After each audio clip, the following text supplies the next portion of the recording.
So, Vivekananda, he went to Ramakrishna and asked, "Can you prove there is God?" Ramakrishna asked, "Do you have the courage?" He hesitated for a moment and he said, "Yes, I want to see." And when he came out, all his questions had completely evaporated.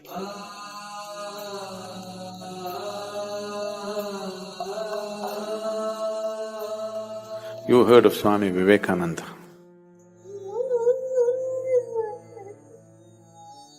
For those of you who do not know, Vivekananda was the first yogi who came to United States of America in 1893, Chicago.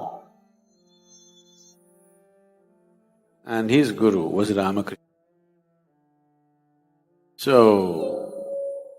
Vivekananda was just 18 years of age and he was a fiery youth. One day, somebody told him there is this mystic, Ramakrishna, you must see him, he has all the answers. You have so many questions, that's where you should go. So he went. He is all fired up, full of intellect and full of argument about everything. He's an activist. He's not a spiritual seeker as such. He has no such intentions. Only thing is, he has questions. He's not a conscious seeker yet. He's more like an activist. He's going every place to demolish all the mumbo-jumbo that's going on around him. So he went to Ramakrishna and asked, "What is this all the time you're talking God, God? Can you prove there is God?" Ramakrishna said, "Well, I am the proof."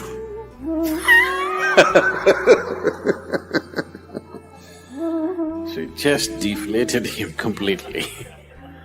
He was expecting all those head-spinning arguments. Ramakrishna said, "Well, I am the proof. I'm here. This is the proof." Then he made the mistake of asking, "Can you make me experience whatever it is?" Ramakrishna asked, "Do you have the courage?" Vivekananda was known to be a very brave man. He hesitated for a moment and he said, "Yes, I want to see." Ramakrishna just took his foot and put it on his chest. And Vivekananda did not get up from a samadhi state for hours.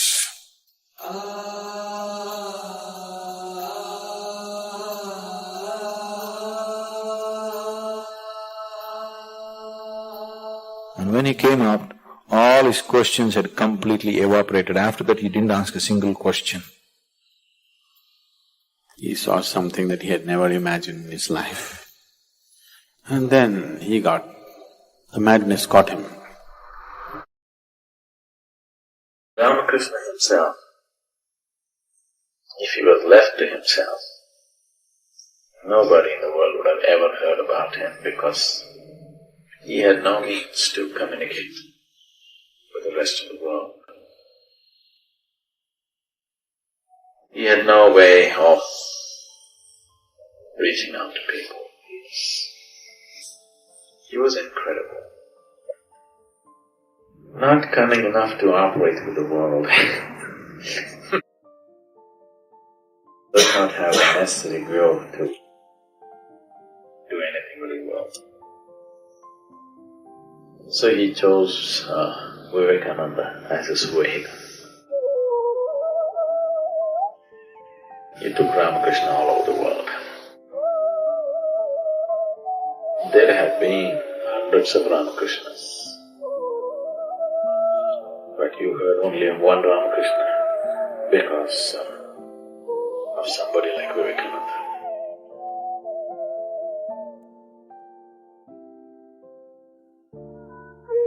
In almost every Indian home, generally this picture is there, Hindu monk picture.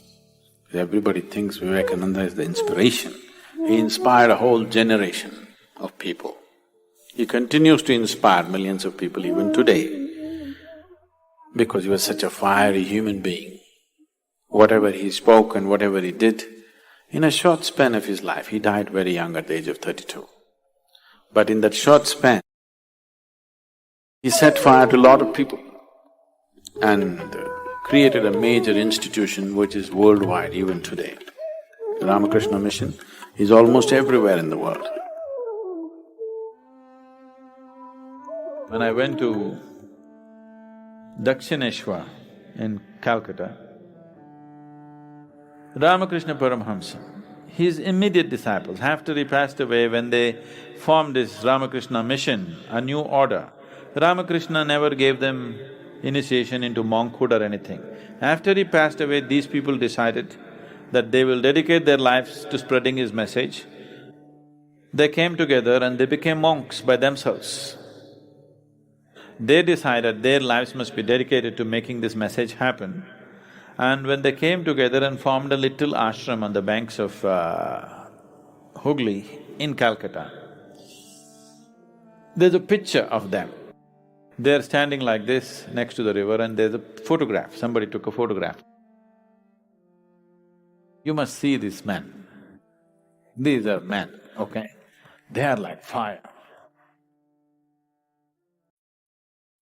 So they took it upon themselves, these 8 people, and Ramakrishna Mission went across the world and spread the message, and even today it's one of the most productive spiritual groups. You know, they're still quietly doing their work in their own way. The only and the worst crime that you can commit in this life is you did not explore the full depth and potential of life. If you have to live well, your intelligence has to be deployed. There is no other way. How to overcome this fear? You cannot overcome something which does not exist. My grandfather gave me an article written by you. Yeah, I'm not that old as your grandfather. What according to you is being successful in spirituality? This is the most sophisticated machinery on the planet, this human mechanism. If this mechanism is made such a way that half the time it's in maintenance, you cannot call it the most sophisticated.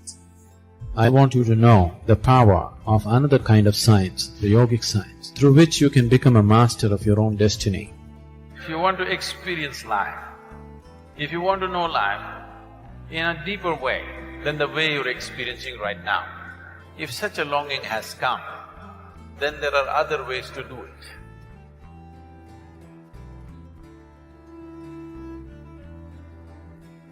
I come from a generation when Che Guevara was our hero.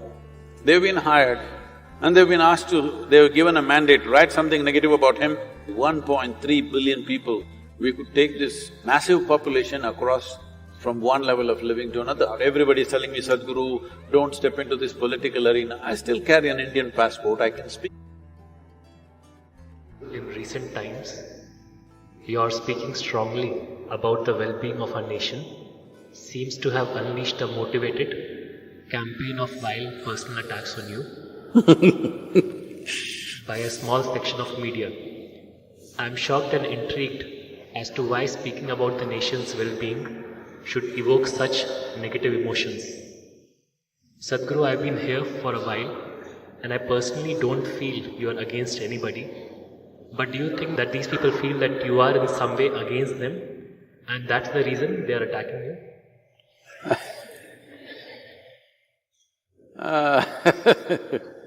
That's a very small segment.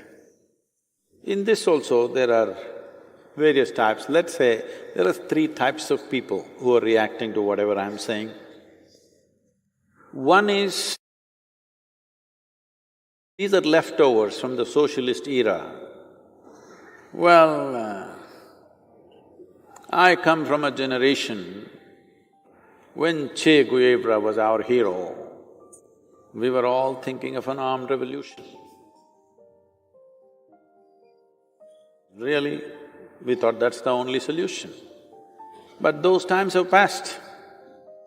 The time for armed revolution anywhere in the world is over, because it's like still that Second Amendment thing that's going on in United States. Still, this whole thing was made because my property, my family I can defend with my shotgun and my rifle. But today you're talking about fighting the US Army with your shotgun and rifle. Have you lost it? So I'm saying armed revolution is over because arms have gone to another level. It's not possible anymore to bring about change. You can only destroy something with arms. You cannot change things with arms anymore. So they are still leftovers from there, they're still dreaming about an armed revolution. If you speak anything for the democratic values of this nation, they react. They're okay, because I feel they're a bit misguided but genuine people in some way. There's another set of people who are religious people in the garb of atheists. They're actually deeply religious people, but they have discovered that talking atheism is a good way to spread their religion. They are always attacking me, it doesn't matter what I say. If they see my name, they will go at it. Well, that's an extremely small number, so let's ignore that. There's another set. These are professional times. People have to do something to earn a living. It's a pathetic way to earn a living. When you don't do anything significant in your life, you make a living by constantly deriding somebody, whatever they're doing, without even looking at it, you go on saying something negative and you make a living out of it. It's a pathetic way to make a living. And above all, journalism is in a democracy, it's a sacred profession. It's a sacred calling. Well, you may also earn something that's different.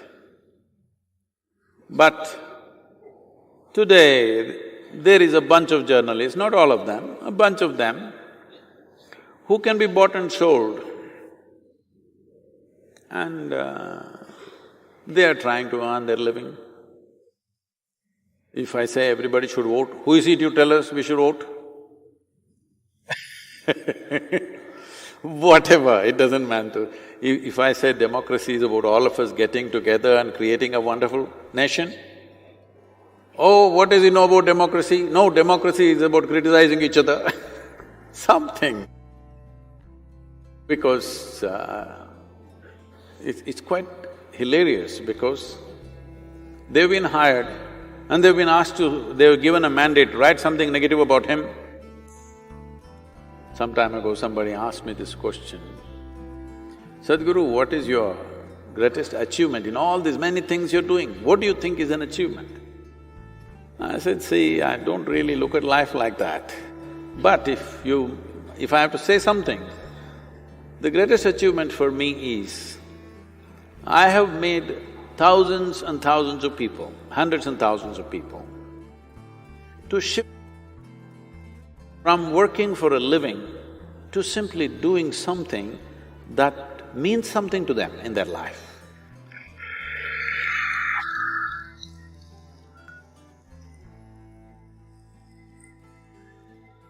So, my major part of my activity is to shift people from making a living to make a life out of this, a significant life out of this.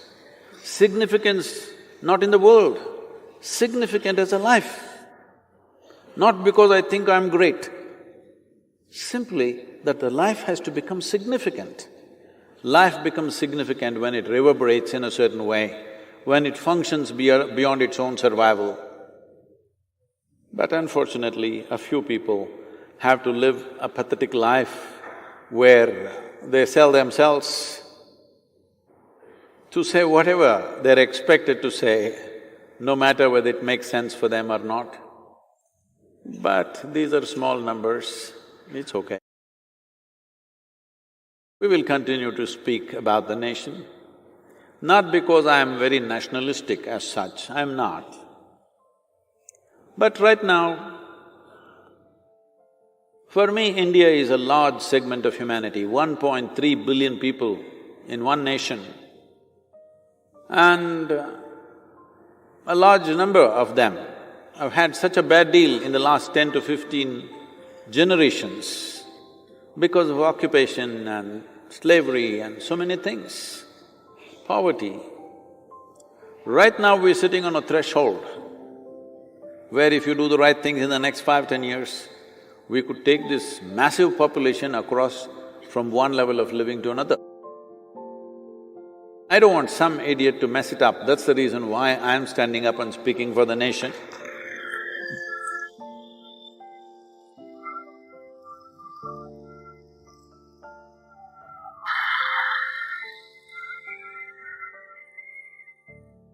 Because this is a kind of possibility that's never happened before in the history of humanity. Never before this many people had the opportunity to move from one level to another. The only other nation which has done this in recent times is the China. A lot of you are here. But the Chinese did it the hard way, in a forceful way. Well, that was a different level of slumber that nation was in, and they did it in a very hard way. But in India, right now we are sitting on a threshold where in a democratic way, we can take nearly 600 million people from one level of living to another. This can happen in the next 10 years' time, we're just on the edge of that. I don't want this possibility to be destroyed by anybody because of their personal agendas. That's the only reason why I'm speaking strongly, stepping out. Everybody's telling me, Sadhguru, don't step into this political arena. I'm not going to get into politics, but I still carry an Indian passport, I can speak.